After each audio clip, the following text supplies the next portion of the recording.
Chers amis, en ce mardi saint, la liturgie nous propose la lecture de la Passion selon saint Marc. En cette semaine sainte, nous sommes invités à accompagner pas à pas Jésus sur ce chemin douloureux du calvaire, à méditer les derniers instants de sa vie. Dimanche des Rameaux, la liturgie nous proposait la Passion selon saint Matthieu. Aujourd'hui, mardi saint, nous avons la Passion selon saint Marc. Demain, mercredi saint, ce sera la Passion selon saint Luc. Et vendredi, l'heure de la grande cérémonie solennelle d'adoration de la croix, nous aurons le récit de la Passion selon saint Jean. Aujourd'hui, je ne vais pas vous lire le récit de la Passion selon saint Marc, mais vous présenter ce que ce récit apporte comme spécificité. Vous le savez, avec les 4 évangélistes, nous avons 4 récits de la vie de Jésus, 4 regards différents sur la même personne et sur les événements qui ont eu cours en Galilée et en Judée. 4 regards différents, et il est intéressant donc de voir le regard de l'évangéliste saint Marc. La Passion, selon saint Marc, nous présente un Jésus abandonné par les siens, et qui doit affronter sa dernière heure seul, subissant ainsi la croix d'une manière particulièrement douloureuse. Jésus est seul à affronter sa passion. Il doit subir une hostilité de la part de ses ennemis, et il doit aussi subir l'abandon de la part de ses amis.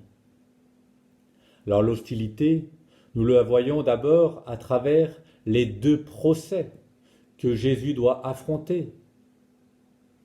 Lors du procès juif, après des faux témoignages, les autorités juives cherchent à déclarer Jésus capable d'avoir voulu détruire le sanctuaire.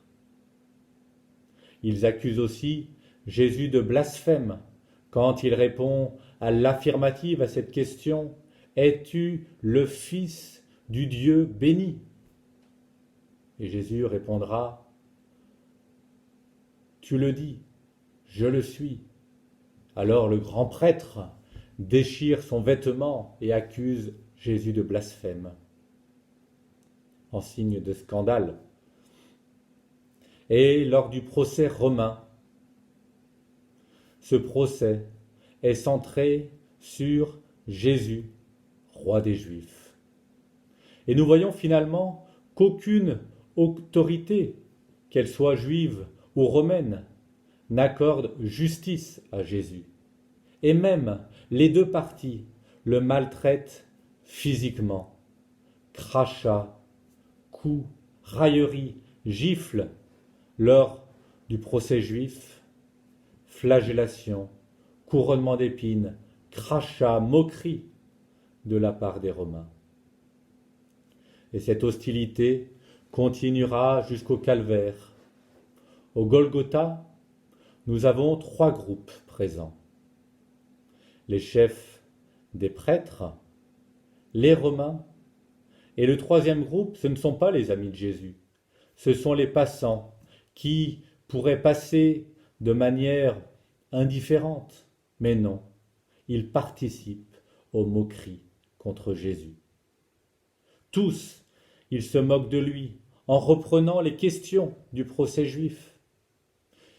Il voulait détruire le sanctuaire, il se prétendait être le Messie, et même l'inscription, le titulus que l'on met en haut de la croix rappelle le procès romain, le roi des Juifs.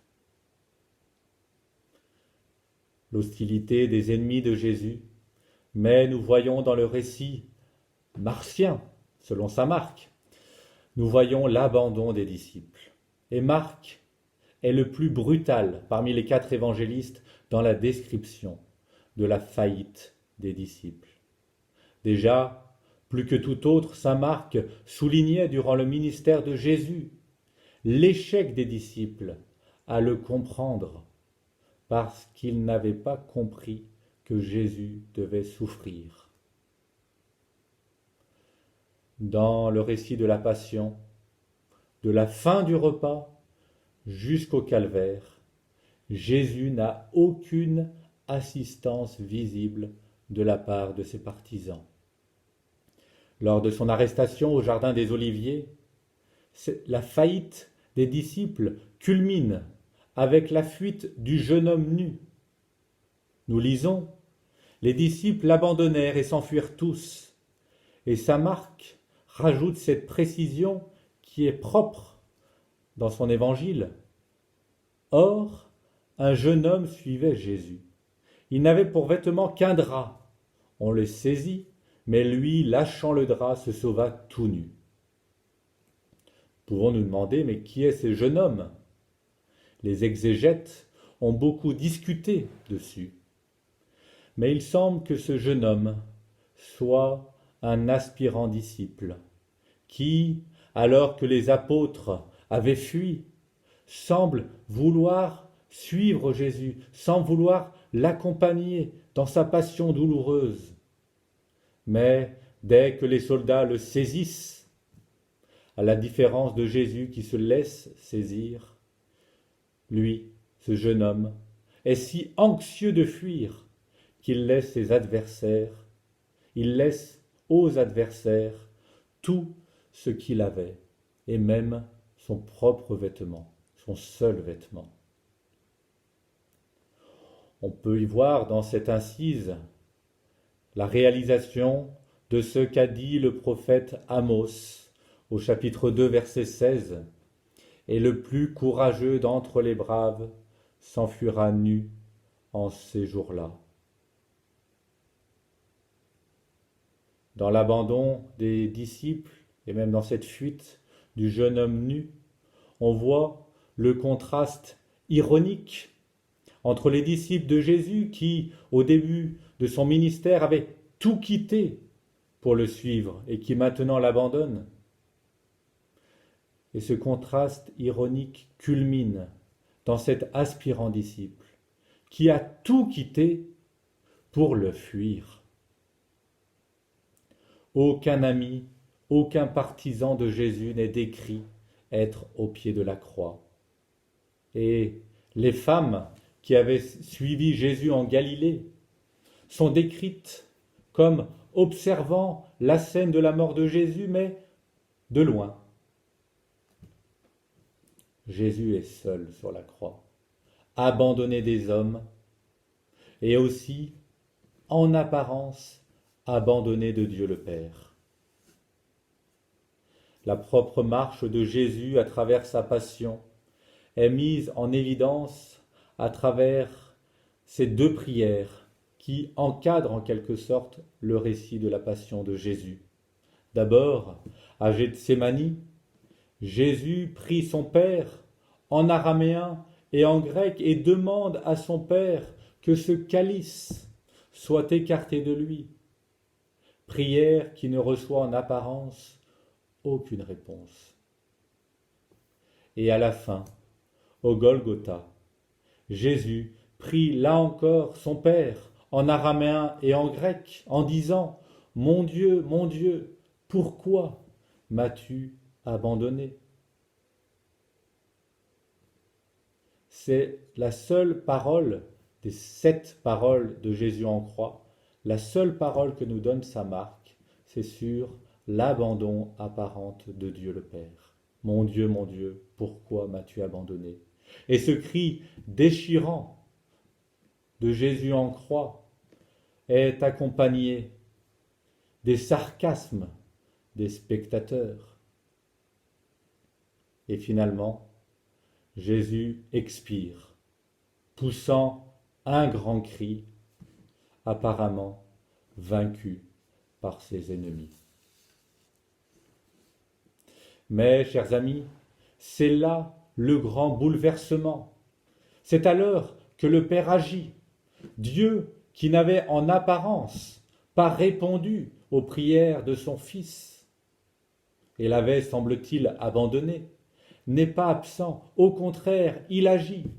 Dieu le Père venge son Fils en accomplissant les paroles pour lesquelles, justement, Jésus fut raillé par les autorités du peuple juif comme faux prophète.